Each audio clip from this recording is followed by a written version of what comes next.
친구들 안녕. 좋아. 오늘 한국사 시간이지? 자, 오늘은 8강 삼국의 발전과 경쟁 두 번째 시간으로 찾아왔다. 지난 시간에는 우리가 백제의 전성기를 봤었잖아. 그지? 오늘은 고구려의 전성기를 한번 볼 거야. 그리고 이 고구려의 전성기 때문에 찾아온 이번엔 역전됐지. 백제의 위기. 그래서 백제가 어떤 위기를 맞이했고 그 위기를 어떻게 극복하려고 노력했는지를 배워볼 예정이다. 교과서는 32페이지부터 33페이지야. 왕 몇 명 안 나오지? 장수왕, 동성왕, 무령왕, 3명 정도만 공부하면 돼. 그게 큰 부담 없으리라고 생각한다. 천천히 잘 따라와 주길 바라. 자, 지난 시간 내용들을 복습해 봐야겠지. 우리가 결국에 지금 5, 6, 7, 8, 9강 여기서 하고 싶은 이야기는 무엇이냐? 원래 삼국들이 굉장히 작은 영토 그리고 작은 왕권 그리고 빈약한 시스템에서 출발했지만 이런 시기를 겪으면서 결국에 권력이 중앙으로 집중되어 있는 시스템, 중앙 집권 국가로 발전해 나가는 그 과정에 대해서 우리가 공부해 나가고 있었어. 그러한 점에서 우리가 차근차근 고구려, 백제, 신라의 각각 왕들이 어떠한 일들을 했는지를 공부하면서 그 틀들을 채워 나갔었던 거 여러분들이 기억하고 있을 겁니다. 자, 먼저 고구려 먼저 볼게. 고구려를 건국했던 사람은 주몽, 다른 이름으로는 동명성왕이라고 불렸지. 주몽이 건국했고 고구려의 초기 수도는 국내성이었으며 고구려의 기틀을 다했던 사람, 고구려를 성장시켰던 사람은 태조왕이었던 거 여러분 기억하고 있을 거야. 태조왕은 옥저를 정복했고 백제 같은 경우에는 온조가 위례성에 건국을 했고 고이왕 때 성장을 했었다. 뭐 이런 내용들 여러분들이 기억을 할 거야.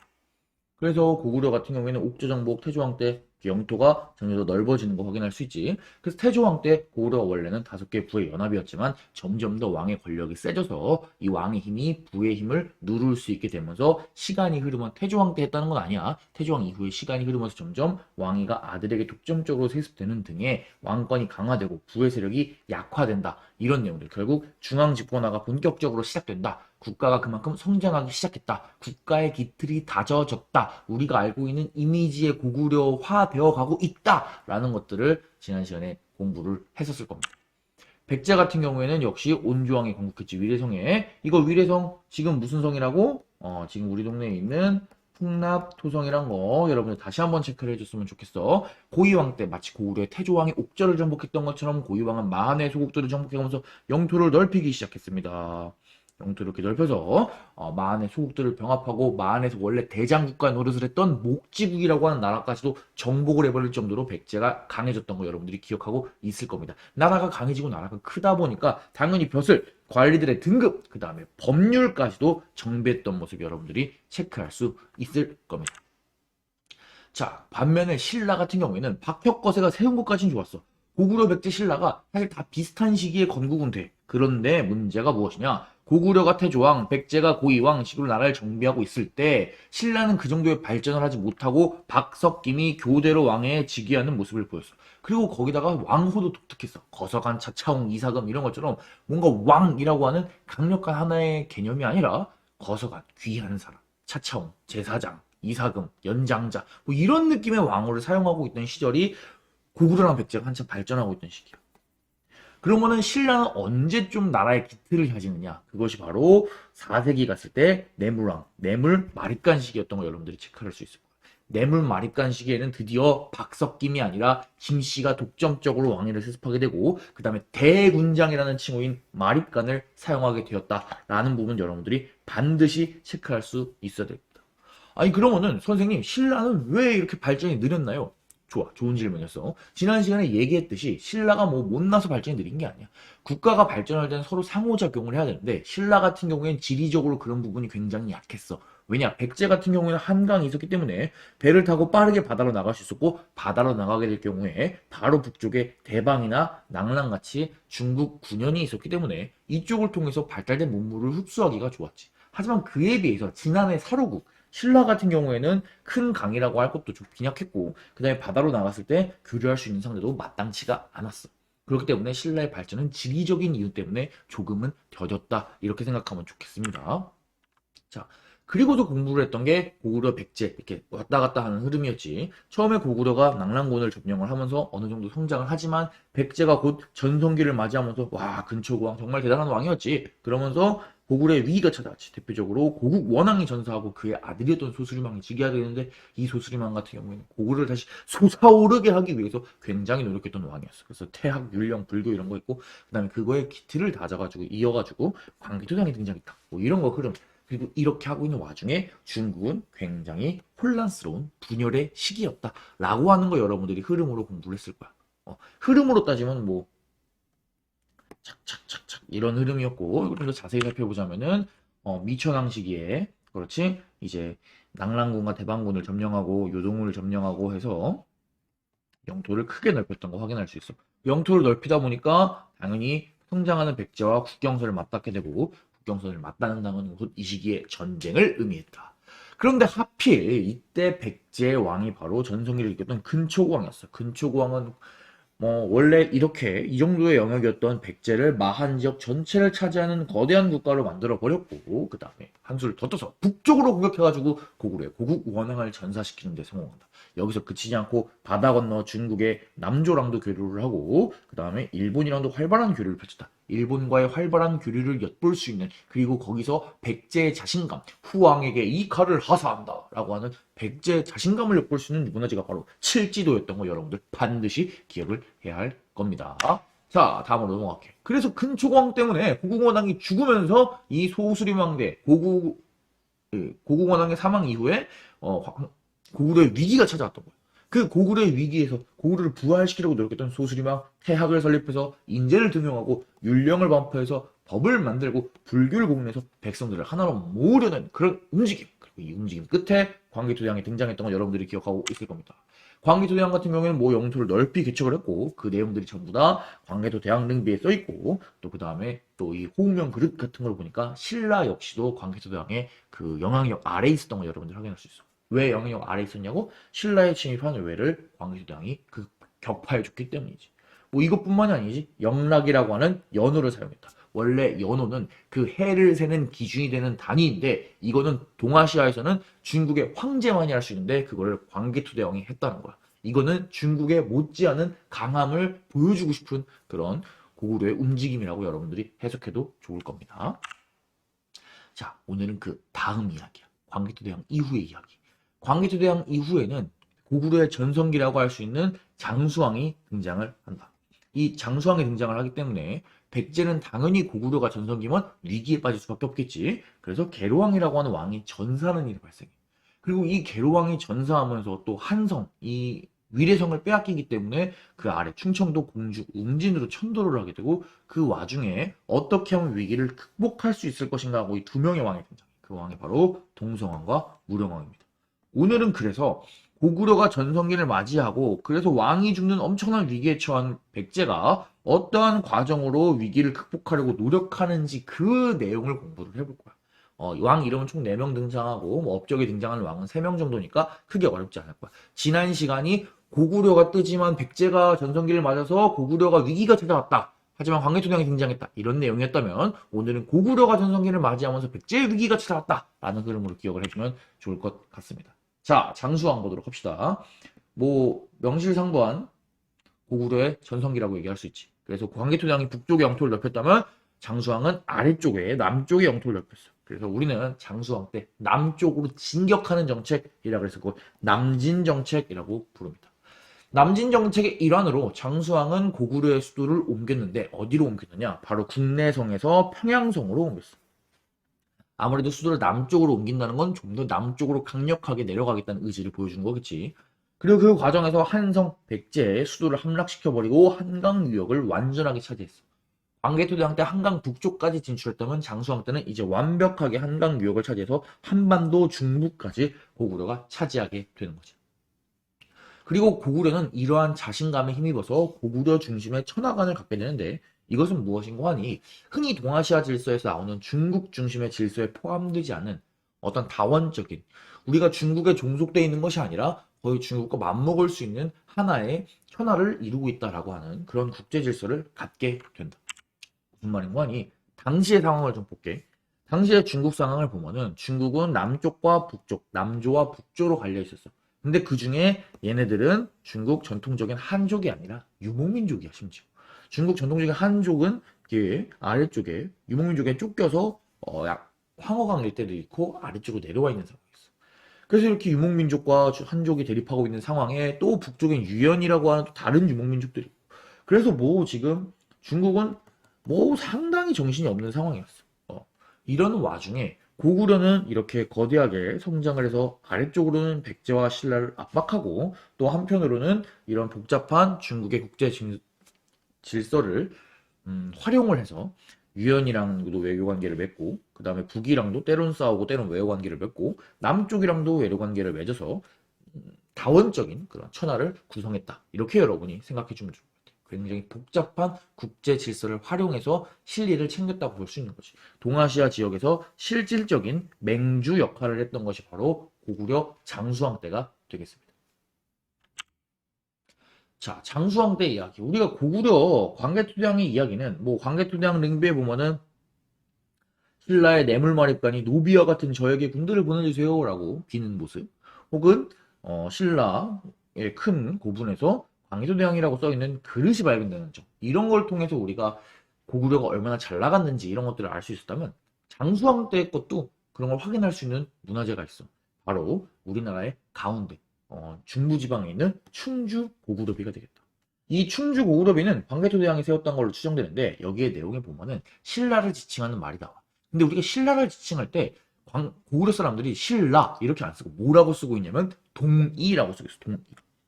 동이는 한자를 표현하자면 동쪽의 오랑캐라는 뜻인데 이거는 쉽게 얘기하면 그냥 낮잡아 이르는 말이지.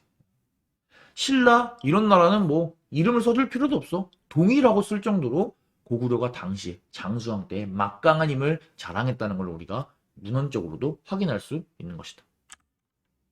그래서 당시에 있었던 그런 글들을 좀 한번 살펴보면 좋을 것 같아. 왕의 은택은 하늘에 미쳤고 위험은 사해에 떨쳤다. 나쁜 무리를 쓸어 없으니 백성이 각기 생업에 힘쓰고 편안히 살게 되었다.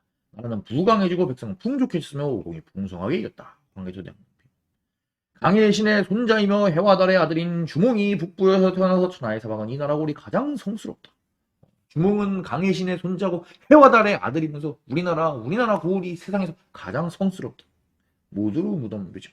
그러니까 결국에 지금 이 당시에 고구려에서 보여주고 있는 내용들이 결국에 무엇이다? 다 고구려 중심의 천하가. 고구려가 세상의 중심이다. 고구려가 짱이다. 이런 내용들을 보여주고 하는 유물들이 계속해서 발견된다. 이런 것도 여러분들이 확인해주면 좋을 것 같아요. 고구려 사람들의 사고방식을 여러분들이 알아야 된다는 이야기입니다. 넘어갈게. 자, 그래서 우리는 이 장수왕의 남진 정책의 결과에 대해서 알아봐야 돼. 장수왕은 수도를 평양으로 옮기고 적극적인 남쪽 공격을 했어. 그 결과 첫 번째 나제 동맹이 결성됩니다. 나제 동맹 굉장히 중요해. 나제 동맹 무엇이다? 신라와 백제의 동맹, 나제 동맹이 되겠습니다. 신라는 원래는 고구려랑 친하고 고구려의 영향력 아래에 있었지만 장수왕이 본격적으로 남진 정책을 펼침에 따라서 이대로 가다가는 정말 나라에 큰 위험이 될 수 있을 것 같은데 우리가 단순히 고구려의 영향력 아래에 있는 것이 아니라 언젠가 고구려가 우리까지 다 쳐들어오지 않을까라고 하는 위기의식에 사로잡히게 되지.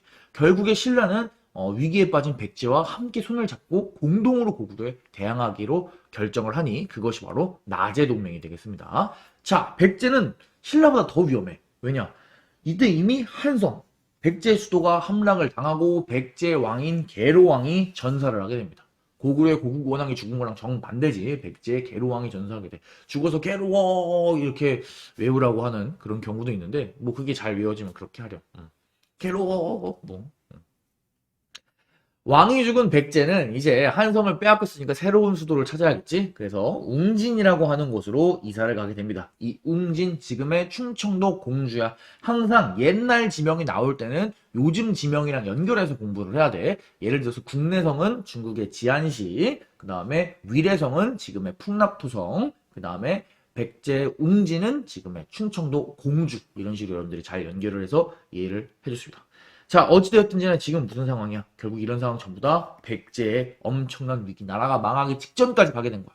그래서 결국에 이 상황에서 백제가 해야 되는 것은 무엇이냐? 백제의 과제란 무엇인가? 첫째, 1번, 고구려를 막아야 될 거고, 두 번째, 내부를 안정화해야 된다. 왕이 죽으니까 얼마나 내부가 혼란스럽겠어. 이걸 안정화시킬 필요가 있다는 거야. 자, 그럼 어떻게 그런 일을 했는지 봅시다. 현재 상황은 장수왕 때문에 계로왕이 죽은 상황이야. 자, 이때 등장하는 사람이 바로 동성왕이라고 하는 사람인데 이 동성왕은 기존에 있던 나제 동맹을 더 강화시켜야겠다고 생각했어. 그래서 동성왕은 동맹을 강화하기 위해 결혼 동맹을 실시한다. 결혼 동맹이라 하면 동성왕 스스로가 신라의 고위 귀족의 딸과 결혼하는 거야. 신라인과 촥 결혼을 해서 자, 이 신라의 높은 사람의 딸과 그 다음에 나 동성왕이 결혼했으니 이제 신라와 백제는 하나의 가족이 된 겁니다. 우린 동맹을 좀 더 열심히 해서 고구려를 막아냅시다. 딱 이런 게 바로 결혼 동맹이 되겠지. 그래서 여차저차해서 동성왕이 고구려를 막아내려고 하는 첫 번째 과제를 잘 행하려고 노력했던 거 확인할 수 있을 거야. 그런데 이게 참 안타까운 게 백제 내부는 안정화되지가 않았어. 이렇게 백제를 나는 개혁하려고 했던 동성왕 신하의 배신으로 살해당한다. 굉장히 혼란스러운 상황인 거 알 수 있겠지. 그 동성왕 이후에 등장하는 인물이 바로 무령왕이다. 무령왕은 더더욱 내부를 안정화시킬 필요가 있겠지. 그래서 무령왕은 과감한 개혁을 실시해. 그래서 22담로, 전국에 있는 22개의 담로라고 하는 지역이 있어. 왜 우리도 서울이 있으면 뭐 부산광역시, 뭐 대전광역시 이런 거 있잖아. 그것처럼 전국에 있는 22담로라고 하는 지역이 있다. 이 지역에다가 왕족을 파견하는 거야. 그래가지고 지방 통제를 강화한다. 왜 우리 주나라에서 봉건제가 왕이 자기가 다스리기 어려운 것을 제후를 자기가 믿을 수 있는 사람을 임명하잖아. 마치 그것처럼 이렇게 하면 또 이해가 섞이려나? 봉건제라는 건 좀 달라. 어찌됐든지 간에 22 담로라고 하는 지역에 자기가 믿을 수 있는 왕족을 파견해가지고 지방에서 다른 생각을 못하게 왕권을 촥촥촥촥 펼치는 거지. 무령왕 때 지방의 통제를 강화한다고 얘기하고 싶다. 결국 뭐야? 내부를 안정화시키는 거야. 백제는 고구려를 막아내고 내부를 안정화하려는 두 가지 과제를 수행하려고 끊임없이 노력했던 거죠. 언제? 동성왕과 무령왕. 무령왕 같은 경우에는 그냥 단순히 백제 안에서만 활동하지 않았어. 옛날에 근초고왕 때 그랬던 것처럼 중국의 남조랑도 활발하게 교류를 했고 일본이랑도 여전히 그 교류를 이어갔다. 중국과의 교류를 알 수 있는 대표적인 유물이 바로 양직공도라고 하는 유물인데 중국 양나라, 양나라 남쪽에 있는 양나라라는 나라가 있었어. 거기에 많은 사신들이 갔었어. 거기에 백제 사신의 모습도 있는 거야. 그래서 양직공도를 보니까 와 무령왕 때 활발하게 중국의 남조와 교류를 했구나. 이런 거 체크할 수 있을 거고 그 다음에 무령왕 하면 여러분들이 또 반드시 알아야 되는 유물이 있는데 그것이 바로 무령왕릉이야. 우리나라에 있는 백제의 왕릉은 사실 어떤 릉이 어떤 왕의 무덤인지 알 수가 없어. 왜냐면 기록이 남아있지 않고 워낙 심하게 훼손되었기 때문이야. 그런데 정말 다행히도 무령왕릉은 도굴이 되지 않은 상태로 온전한 상태로 발굴이 되었어. 그리고 심지어 무령왕릉 안에 있는 이 지석에서 이 무덤은 무령왕의 무덤입니다라고 써 있었어. 그래서 정확하게 주인공을 알 수 있는 도굴되지 않은 그냥 쌩쌩한 무덤이 발견됐지. 그게 무령왕릉이야. 정말 대단하지. 그게 엄청나게 멋있지 얘들아. 이 우리가 금관하면은 보통 신라 거만 생각할 수 있는데 이렇게 백제도 이렇게 금거 이렇게 머리에다 이렇게 장식하는 거 양쪽에 이렇게 날개처럼. 그리고 이런 것들도 있고 귀걸이도 아주 멋있지. 그리고 무덤을 지키는 돌로 만든 괴물 쭉 지키고 있는 거였어.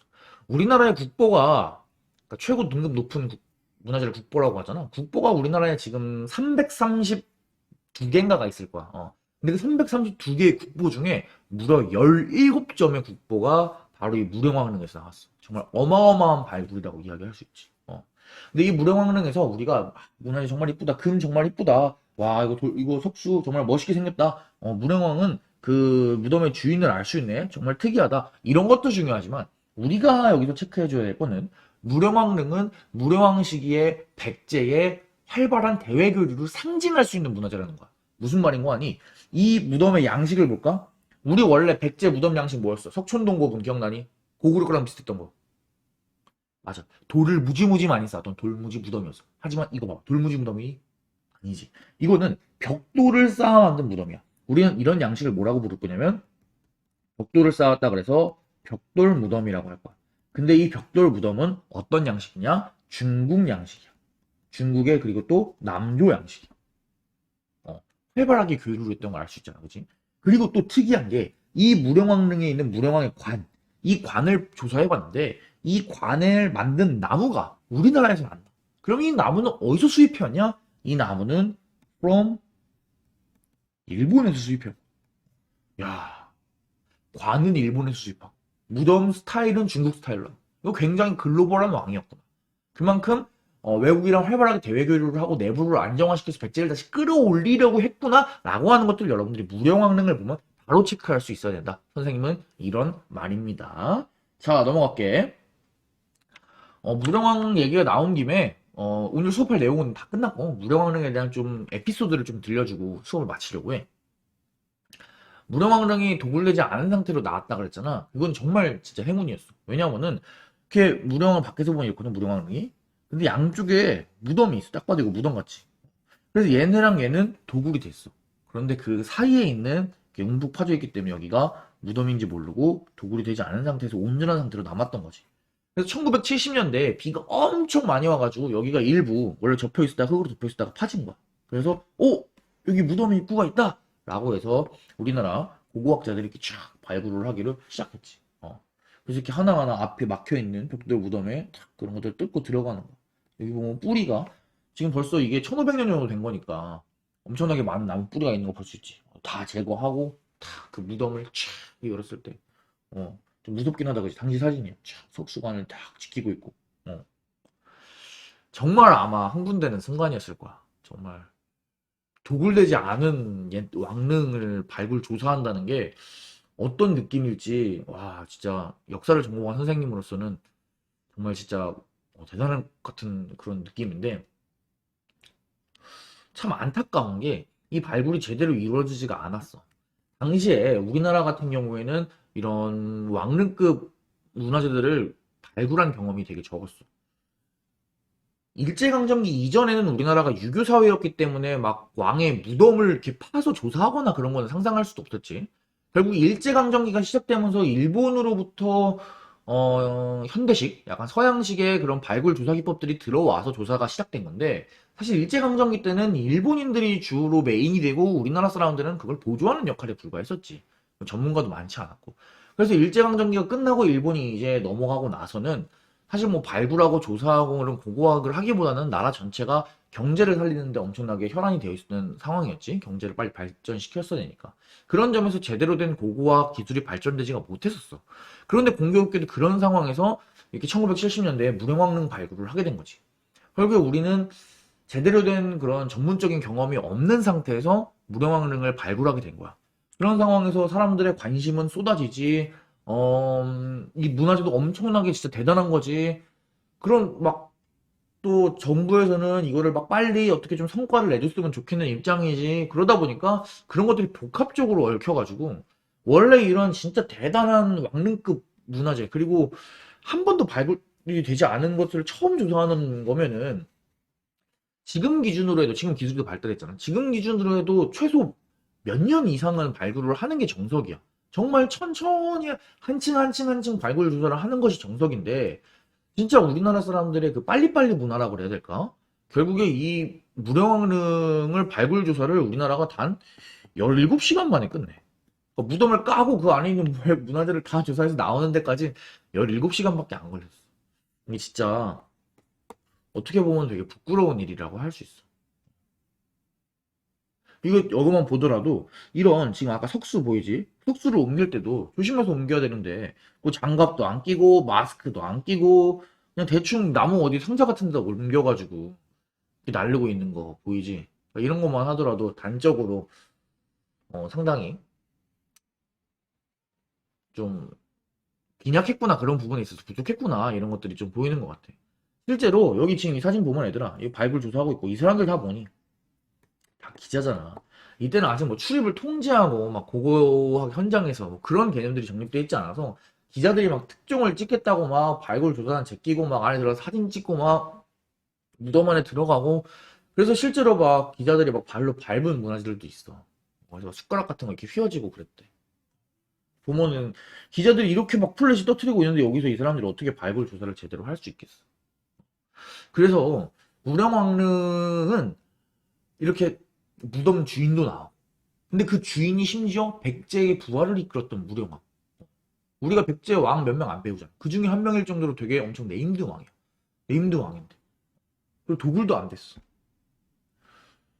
그런 진짜 완벽한 상태의 발굴을 할 수 있는 경험이 어쩌면 우리 역사에서 이제 없을 수도 있어. 우리나라 역사에서. 그런데 그런 처음이자 마지막일 수도 있는 기회가 이렇게 되었다는 게 참 아쉽다. 그래서 무령왕릉은 우리가 흔히 얘기할 때 한국 고고학 발굴 역사상 최고의 발굴이자 최악의 발굴이다. 뭐 이런 식으로 이야기합니다. 그래서 여러분들이 무령왕릉에 대한 재밌는 에피소드도 한번 선생님이 들려줬어. 그래서 오늘 수업은 내용은 여기까지로 할게. 자, 수업 내용 한번 정리해보자. 먼저 장수왕부터 시작했어. 장수왕은 남하 정책을 펼쳤지, 고구려의 전성기였고 고구려 중심의 천하관을 우리가 확인할 수 있었어. 남하 정책의 결과 신라와 백제는 나지 동맹을 맺었고 백제는 계로왕이 전사하면서 웅진, 지금의 충청도 공주로 천도를 하게 된다. 동성왕은 나지 동맹을 강화해서 결혼 동맹을 하면서 고구려를 막으려고 노력했고 무령왕 같은 경우에는 22 남로의 왕족을 파견하고 대외 교류를 활발하게 했다. 대표적으로 중국의 남조와 일본과 교류했는데 이러한 내용은 양직공도와 무령왕릉이라는 유적으로 확인할 수 있다. 이 정도 체크해주면 좋겠습니다. 자, 오늘도 굉장히 수고 많았어. 다음 시간에는 신라의 이야기를 한번 배워보도록 합시다. 자, 수고 많았다. 안녕.